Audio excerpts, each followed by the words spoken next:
ci lo solo Dio, ce l'ho solo Dio, e così la vita è bella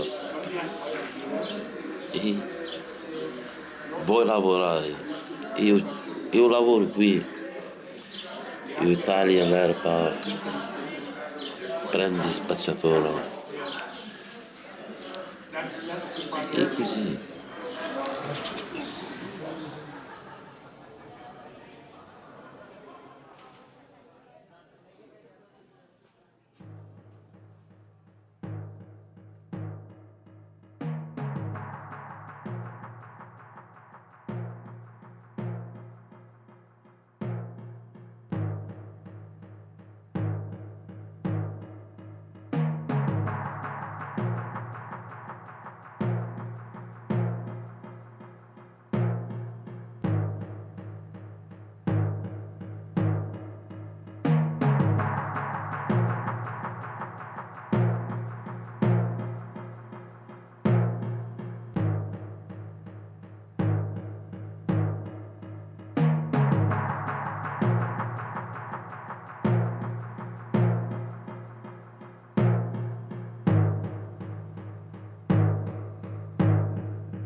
Tell me something about what is your impression when you see that?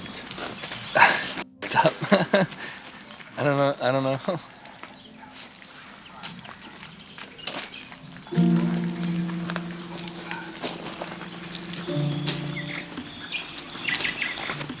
My first thought was Berlin Wall, and I was just like, it's unbelievable that we're coming back to this. That it's like, I mean, yeah, we learn about defense and everything, but like, when you see it, it's like, it just honestly blows your mind, and it just like, it's unbelievable how we came back to this.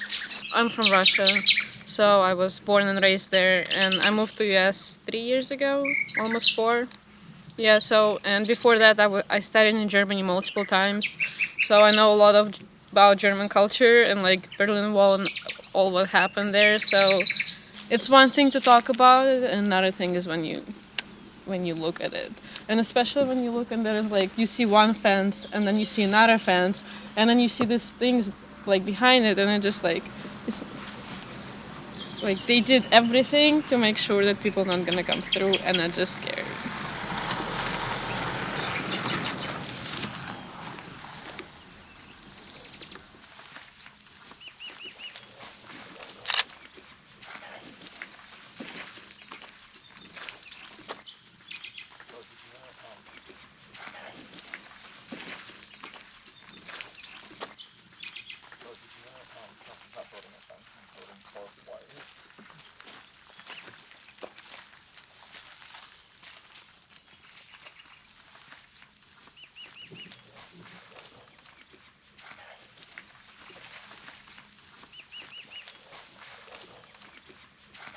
I realized it was a fence, but at the same time I still had kind of more of a grandiose, like, imagined sense of it. And I had only seen, like, pictures where people were actually kind of trying to, like, look through it, or there were other, like, refugees around. So I had never seen the fence just as a fence and not with refugees in the picture. So I guess it's kind of weirdly underwhelming in a way that makes it overwhelming, because it kind of, like, stands out more, I would say. And then there's like this huge crack right here, so don't really get what's happening.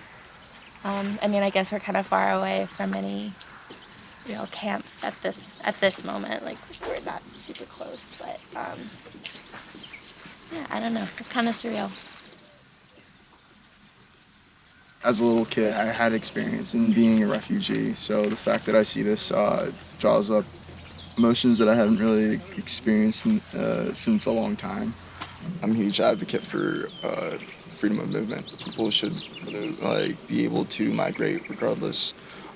There's no reason for to criminalize those who are undocumented. There's no reason for those that are leaving Mexico coming into the U.S. For them to be denied that access, even coming from overseas. I have family that live in third world countries and developing countries that are trying to come into the U.S., trying to seek citizenship, to live the American dream, to build a better life. But to be denied that is heartbreaking. But yeah.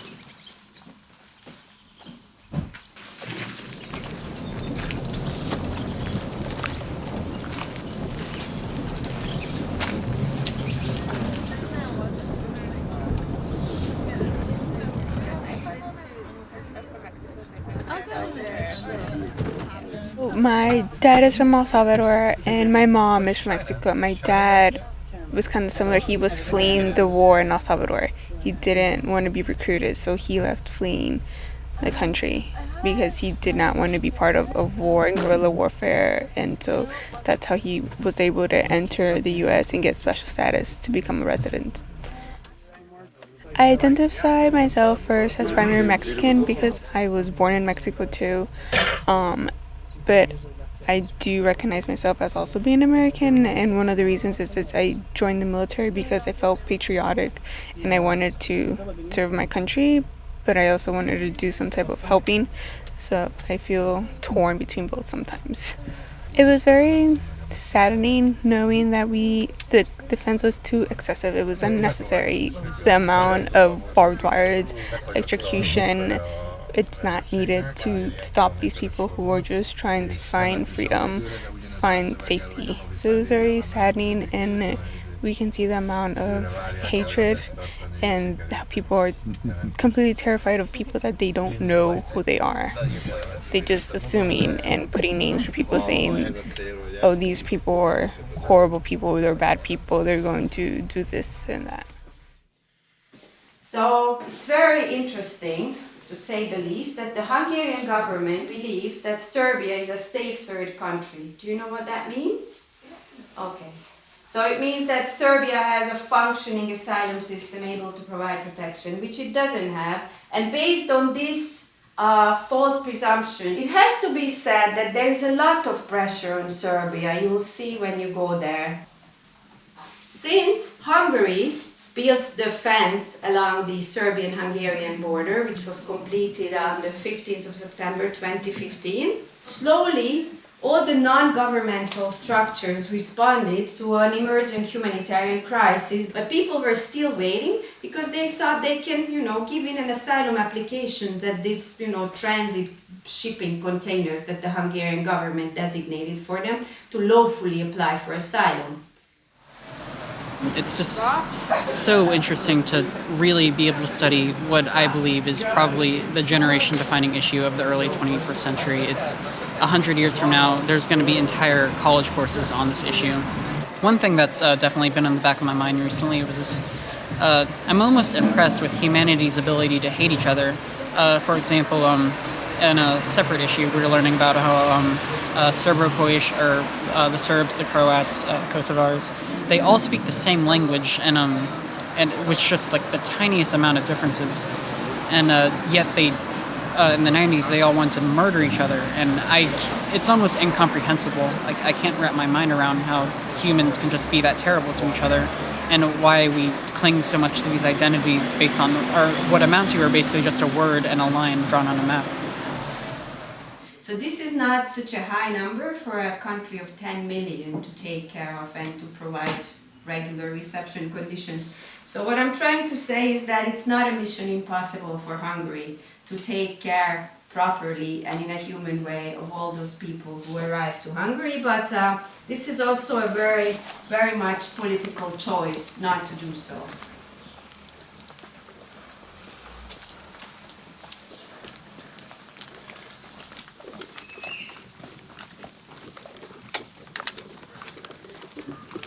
This is a school building that was functioning as such, and during the 2015 refugee crisis, the municipality offered this building to use as a storage and logistics base, and later to accommodate volunteers coming from other parts of the country and later from abroad to be hosted here. No refugees were here at this point ever. It's only a storage facility, and we are still using it on a daily basis. We have a non-governmental organization. It's called Mixo Szeged, and it's our group is more focusing on the operative charity work. And since the border was closed in September 2015, we are more focusing on cooperation with other NGOs which have access to the closed facilities where the refugees are kept now, most notably UNHCR.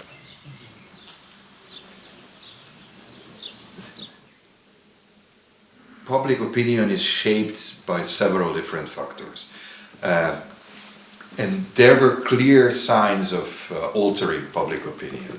In the beginning of the refugee crisis, at the peak of the refugee crisis, and after it was gone. And also there were horrible acts of terror in Western Europe during those days. The most notably the Paris attacks and Brussels airport, and then Germany, and the New Year's Eve party in Cologne. Public opinion clearly changed. We had a few volunteers in the team who left the group after the terror attacks in Western Europe. They said, I'm talking about very few people, but they said that now I see whom I was helping and I regret it. Even though that we tried to clarify that these are not the same people. Them, you know, the general, the faceless crowd of Middle Eastern people, of Muslims, of them. You know, they don't have there's no tall migrant, short migrant, fat migrant, thin migrant, migrant. It's their only property, it's their only attribute.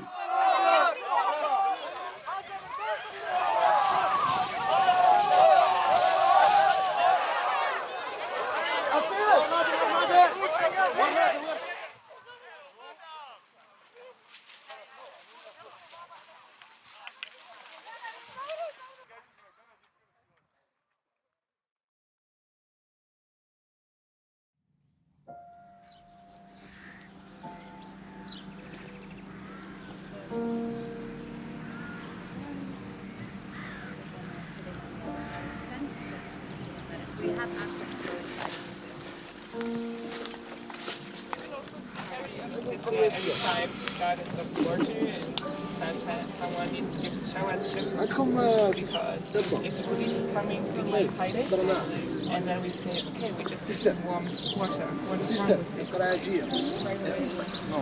Very small against giving warm water. I spoke with my group, they are doing showers at the moment, but it's not possible that you go all to the same time because we need to do it hidden. It's in the forest, and yesterday we had police problems, and last week we had police problems, so now since yesterday they know our spot, so yeah, we need to be careful the whole time. And it's not because of us, they can't do anything to us because we have a Euro passport. But they can do something to the refugees because they know with this they can hurt us as well. So, and they know if they do something to the refugees, we will stop doing the fight. The police just showed up when there was nobody here yesterday, so, and we already had all our stuff packed in the car. So yeah, we park our car on the other side of the train tracks next to the train station, so they don't see our car standing here around. Do you ever think about switching location? Yeah, at the beginning we thought about it, but it's really hard to tell people where is the shower spot on the next day. So we thought, okay, we are safe here until yesterday.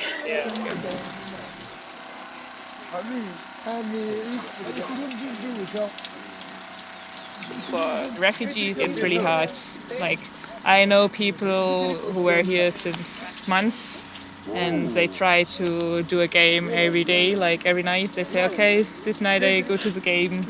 Inshallah, we don't see us tomorrow. And I say, okay, wish you good luck. The next day they are again here. But sometimes it happens that I don't see people for 2 or 3 days, and I am really happy. Okay, they made it. And then they show up again because they were deported.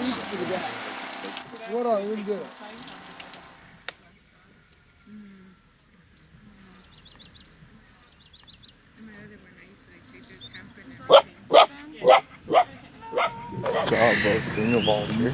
It's pretty hard work.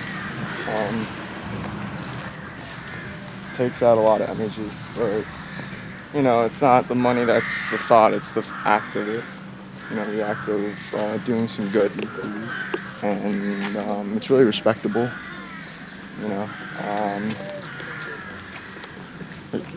I can see myself doing something like this. Yeah, we'll see.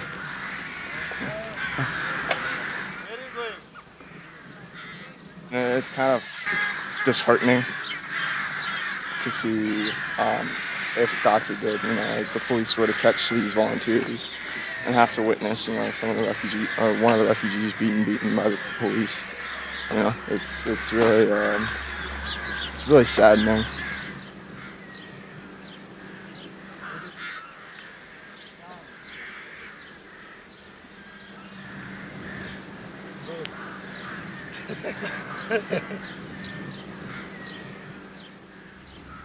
My parents both met in a small country northeast of Ethiopia called Djibouti. Yep. They were refugees a lot longer than I was. When they were applying for their visas, you know how it is when it comes to being, well, the process of applying for a visa, leaving a refugee life, it's a lottery system. Yeah. And that's what it was for my parents. For them, they were rejected countless of times. For my dad, I want to say over a decade, my mother, roughly a decade. I grew up in a gated community. I mostly spent time with my father. My mother lived in a very small room with her friends that she made. In terms of jobs, my father was a painter. My mother was a seller for farmers in Djibouti. So she would be out in the streets selling produce. But they wouldn't make much. Not enough to live under one roof, so it was kind of, for me, I thought it was normal. And there were moments in where I would spend time with my mother or spend time with my father. And I had my own friends, and you know, we'd go to class together, go and do this and that. For me, I thought it was normal. You know, that's how I thought. I thought that was the normal situation. It wasn't till 9/11 where my parents and I had the opportunity to come to the U.S. Okay. And we left. How old were you? This is when I just turned 6. So the first 6 years of my life, I was a refugee. We left Djibouti, went to Paris, France. Stayed there for a couple hours because our layover was there. We left there and arrived at JFK Airport on 9/11. Wow. Yeah. It's always really interesting because for me at least, especially like when I've lived inside of camps or when I go into these spaces, like the containers, normalcy can be changed so easily for children. And there's so much more malleable to like adjust to a situation, and then you see adults who have had lives and all of the access to something, and then have it had just stripped away, and then it's confined to a space, and whether that's, I don't know, in a tent underneath a bridge for 7 months, or if it is in some kind of closed camp, it's amazing how resilient we are.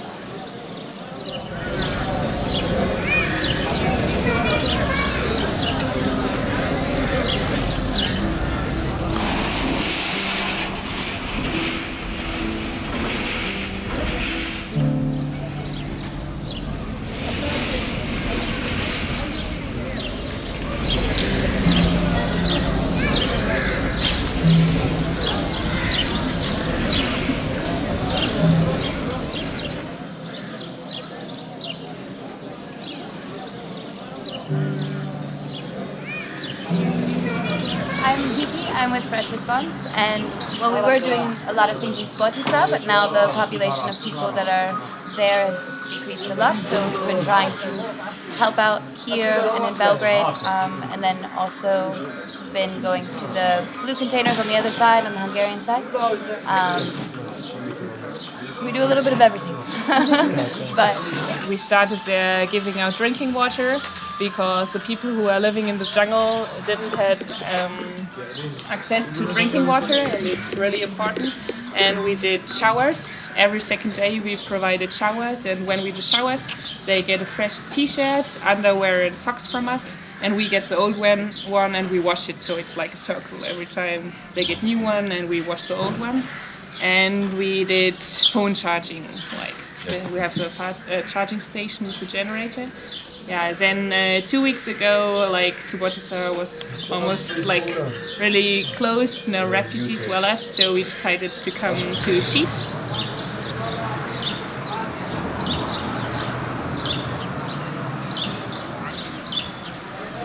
Which is primarily Hungarian town that's in Serbia, has always been a really difficult space for us to operate in. Public opinion in Subotica has been relatively easy and welcoming in general, and I think that that's mostly due to the fact that there's sort of recent internal refugee crisis that happened in Serbia. So the people that are currently here have lived through a time when there was a mass refugee crisis inside of Serbia. So there's a lot of people that, even though Serbia is very poor, they're willing to help and feed people. I know a few refugees who had succeed, who were in Croatia for a few days, who get to Zagreb, catched in Zagreb and were sent back to Serbia. Yeah, it's not like they just send them back.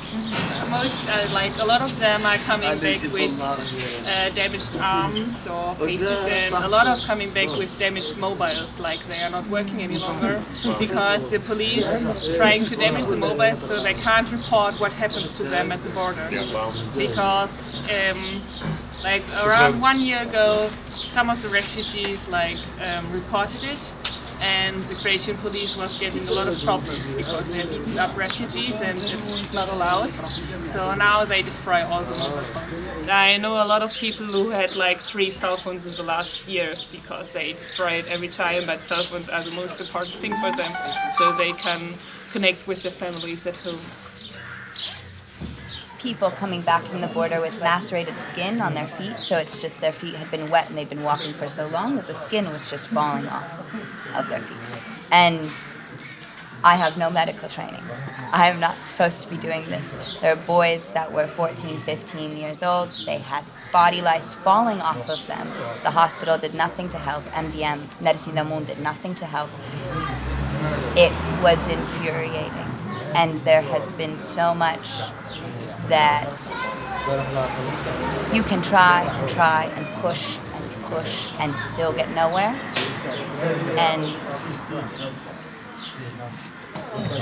And then you carry it because that's the only option if you want to stay.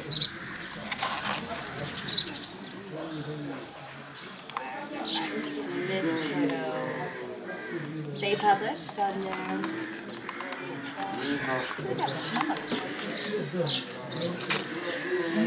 Hey, Mama.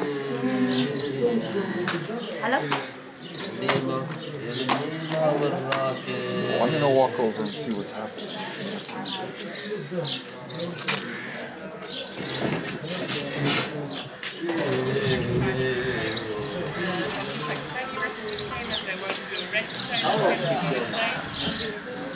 Sasha? Nice guy.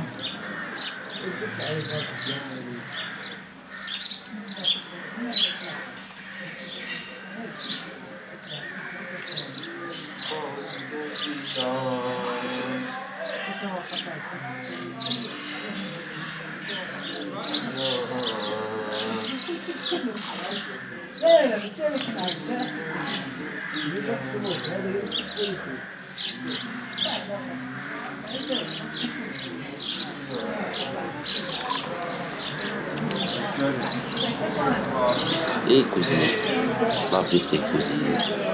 Ha lasciato mia famiglia, ha lasciato mia mamma.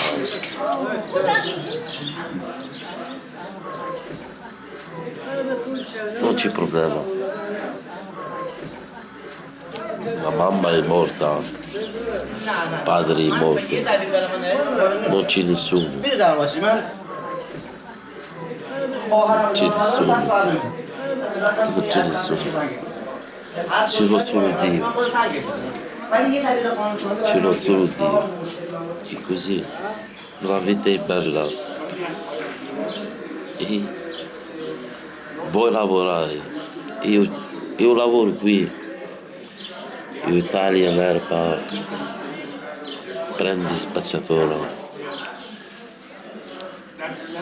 E così. Però non c'è la vita qui. La vita è brutta qui. Non c'è soldi per quanto lavoro, non ti do niente, ti do solo dormire così. E una volta così dai mangiare così non c'è problema, solo vivere e così, la vita è così.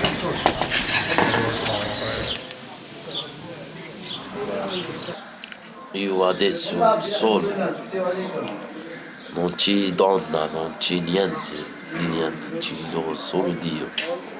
E così le persone, ciao, ciao, ciao, così saluta, sai. Però non c'è nessuno, ce l'ho solo mia mamma dentro il cuore, il padre. Perché io, quando è arrivato a questa terra, la padre mio è morto. Io ho ancora 6 anni dentro la pancia di madre, capisci com'è? E così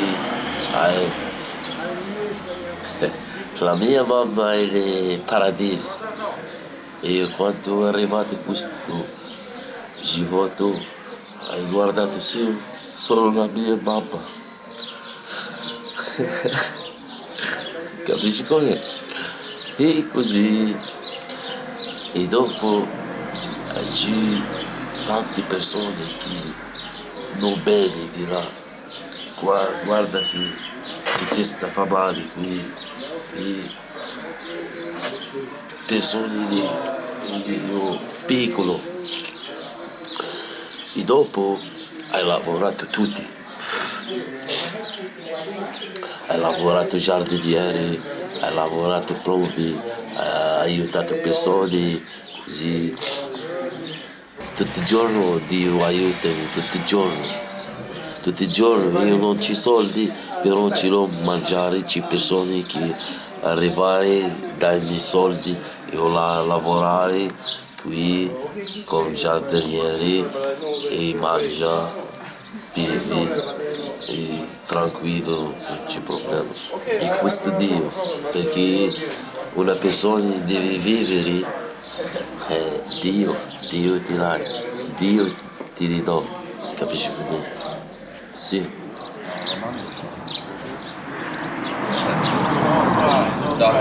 Does it make a difference, the reasons why these individuals are here, whether it's a war in Syria or Iraq or Afghanistan, where maybe these individuals lost most of their families, sometimes all of their families, homes were destroyed, or you're here because you just want to improve the lives of your family by hoping to get a job and maybe to send some money home? Does it make a difference? I don't think it makes a difference, because anyone that's willing to live in these conditions and they knew the risk and there's a huge chance of death or getting sick or any of that, it doesn't make a difference, because for someone to do something this extreme, that means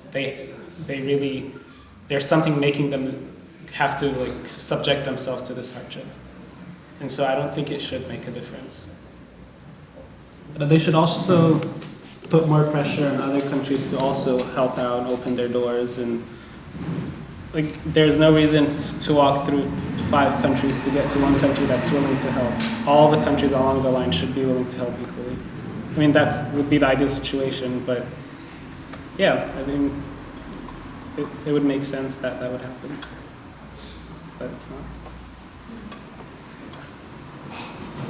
Honestly, right now, I don't really really know how to process it because I'm still kind of like shocked about it. Like, it's one thing to hear about all the things happening, but it's another to like go and see like where they're taking their showers and like how they have to live and stuff like that. And I still haven't had time to like process it as in like these are people that are not just numbers and statistics. Like this is like their everyday life, and it's hard. I think personally.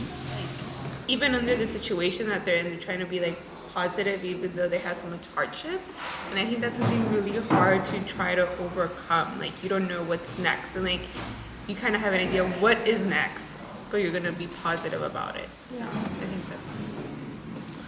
I also think countries should do something with the police, because the amount of stories we heard today about the police abuse and what they do to refugee, it was just horrible. Like when I talked to those people and this guy told me how he went to Croatia and they caught him there and they put him in jail for 3 days and they didn't give him any water, any food, and he wasn't allowed to use the bathroom for 3 days, and then they just like sent him back to Serbia. And I was just like, what? How? I mean, I just didn't know what to say, honestly, because it was just like, I mean, I really didn't know what to say. And then like they asked me like, so what are you gonna do for us? Like, what are you gonna do for the refugee crisis? And I'm just like, I mean, I can't help you right now. Like, I didn't know what to say again. Like, they just asked so many questions that you just didn't have answers to. And I was just like, I felt so horrible. Like, yeah. Well, this is the beginning of the conversation that you're going to have with yourself. And there are no easy answers, there are no clear-cut solutions. And in the past, when I had students going with me to Israel and Palestine, which is a conflict zone, and also it's a very emotional experience, I told the students, you have an option. The period that we've spent here, you've taken some pictures, some mental pictures, but as we know, sometimes pictures tend to fade with time. And it's your choice whether you'd like to have a photo album or not.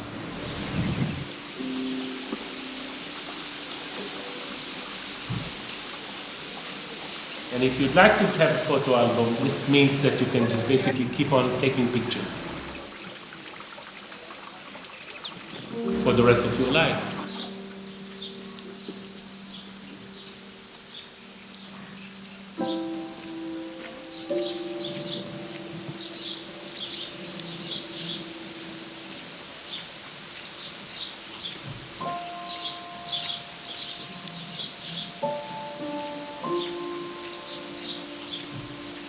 We do not accept people who are not registered. But if they come, I don't know, about night, if there is kids, we let them stay here for tonight, and we tell them tomorrow where to go to register. And where do they go? They go to Belgrade. Some police stations, they register, and then police tell them where to go. Where we have space, they go. They're finding ways to go around. Their goal is Europe, not Serbia, not here. One guy came to me and he was like, I'm 16, but he looks like 35. So they're lying too much. Because they think they can pass through with that, understand? But Hungarians are not stupid. They can see who is underage, who is not underage. Everything is happening here. Some guys tried 15, 20 times to go illegally, and every time they catch them. Every time. And they're still going. Now, second fence is finished. And I don't know, maybe 15 days, 20 days, nobody crossed. And they're coming and say, this is it. No chance, no way.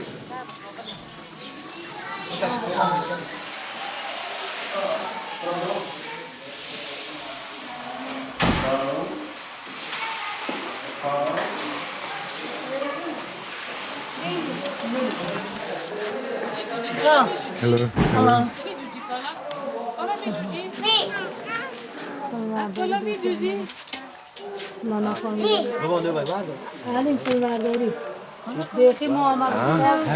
Hello.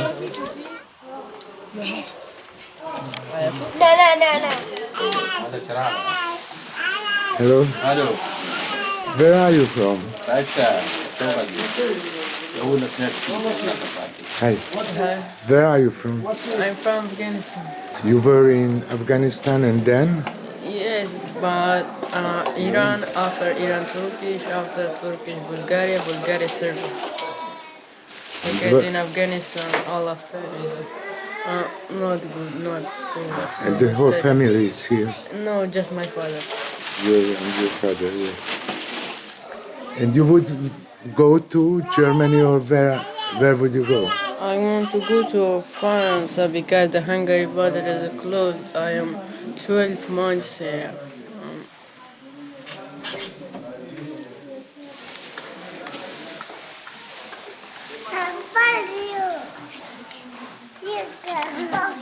Morning.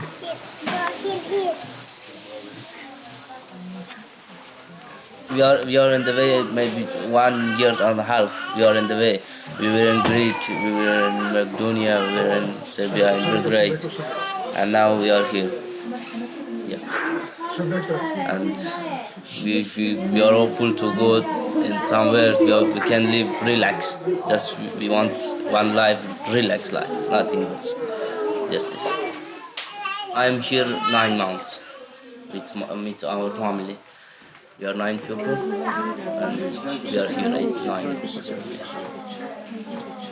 Too hard, not just hard. You are living, it's too hard. How to explain you? We are here, we can do something, we can't. And you know, when I was in Belgrade, it was better. Why? I went to some class, I studied English there. When I came in Serbia, I didn't know English, but now I can speak. But it's very good, I know. It's very good for me. I was hopeful for that. And now I can speak. It is very good. And just we have hope to go somewhere. Not just somewhere we can go to school, we can learn something, and we can have some relaxed life. Not somewhere beautiful there or somewhere for anything else. Just for relaxed life, and we can go to school to something, nothing else.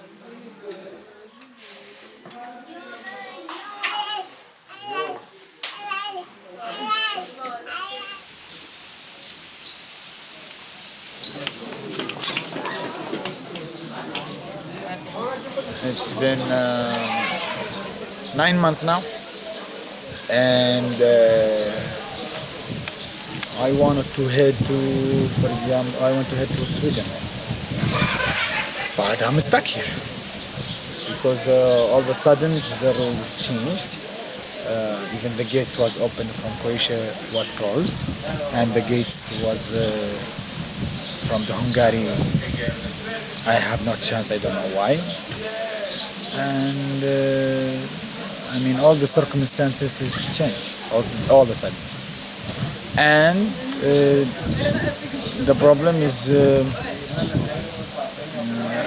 I reached to a point there is no other choice. I don't have any other things except to accept this fact and to live with it like this.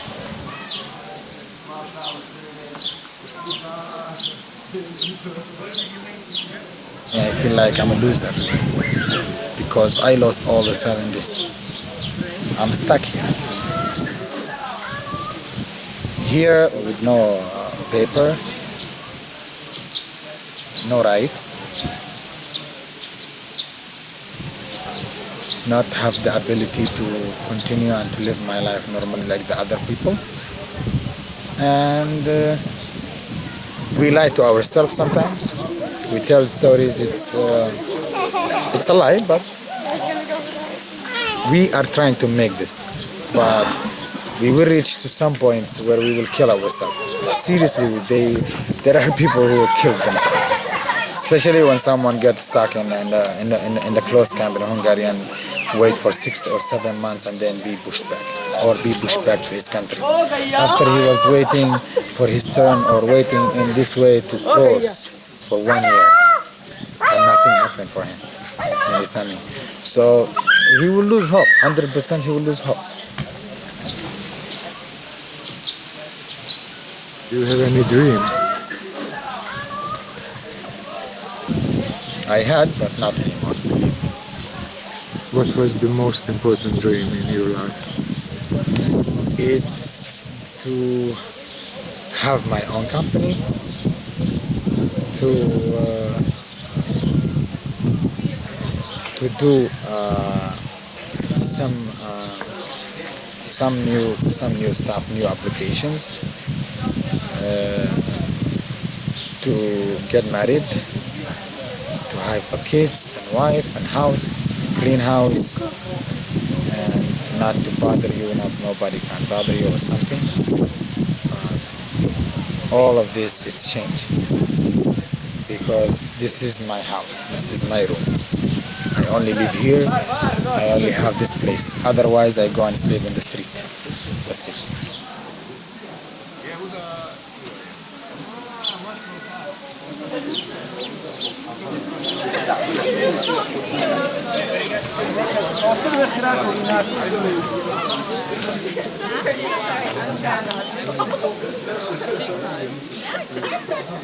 I just think it was such a natural, encounter. It just felt there was no difference between us. It felt like I was playing with my little sister or my little cousin. It felt, it was one human being to another human being. There wasn't really any thought in my head that there needs to be a distinction between that, or we come from different backgrounds or different cultures or different ways of life. That didn't matter in that moment. These were just little kids who just were enjoying their day and meeting new people, and they just wanted to interact with us and play with us. It was nothing political, nothing wrong with that, and it just felt so natural and so humanistic.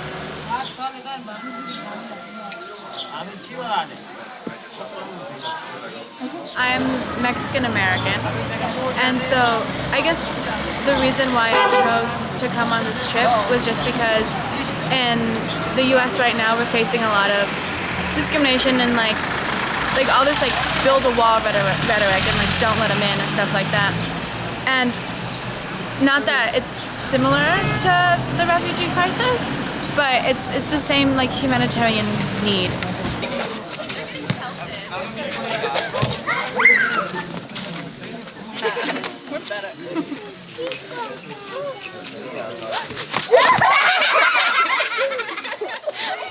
I still haven't processed everything that I have seen yet, but one of the major things that hit me today after we visited this camp was I don't understand a lot of the rules that the government are imposing on how to help a refugee. But one of the things I really don't understand is how come people aren't able to donate food? Because so many young kids were obviously malnourished and they needed just to eat, just to be human, just to survive. And even if people wanted to give, they're not allowed. It's criminalized, and I think that's incredibly ignorant of the government to do.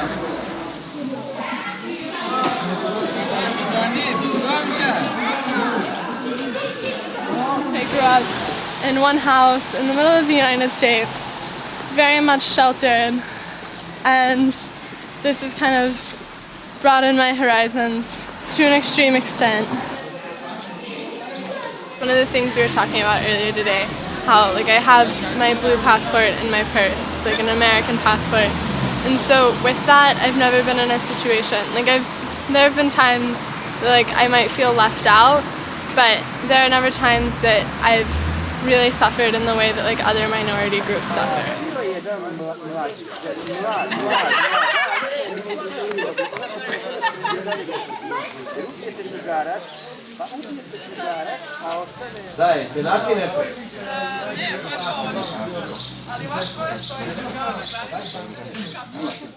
I think the biggest thing was that they were smiling.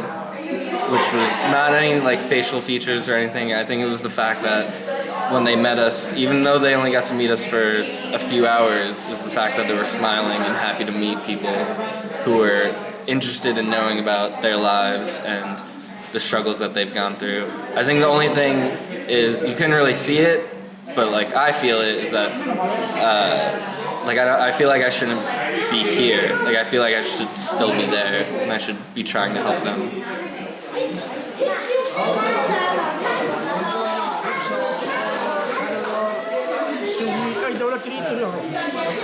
It's one thing to just hear the stories on the news and maybe just read the statistics, but I was almost speechless at some of the things they said. I felt bad because I couldn't think of a follow-up as we were talking, because my experience just does not compare to theirs, and I couldn't help but feel just an overwhelming amount of respect and admiration for these people.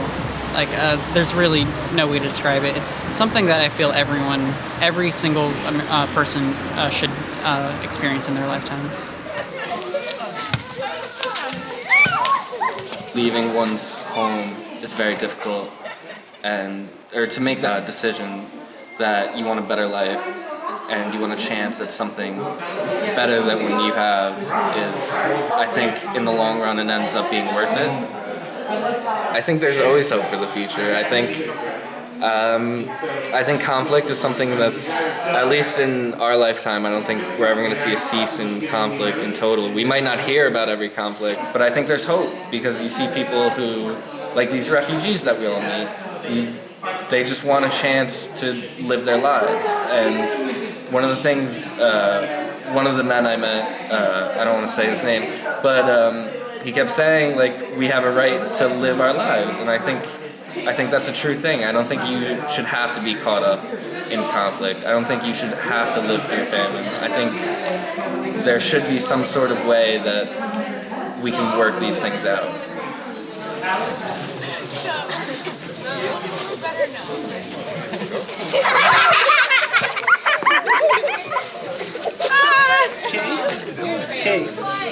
Ka?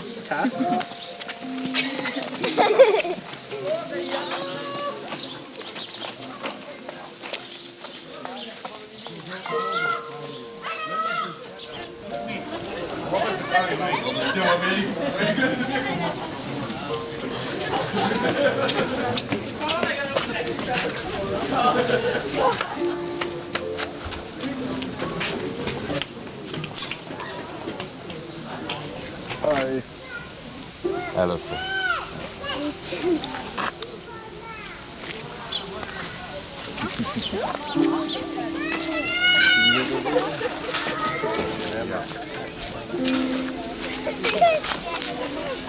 Okay.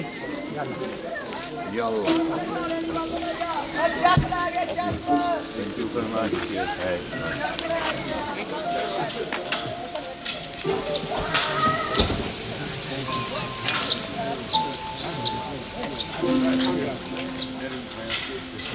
Thank you.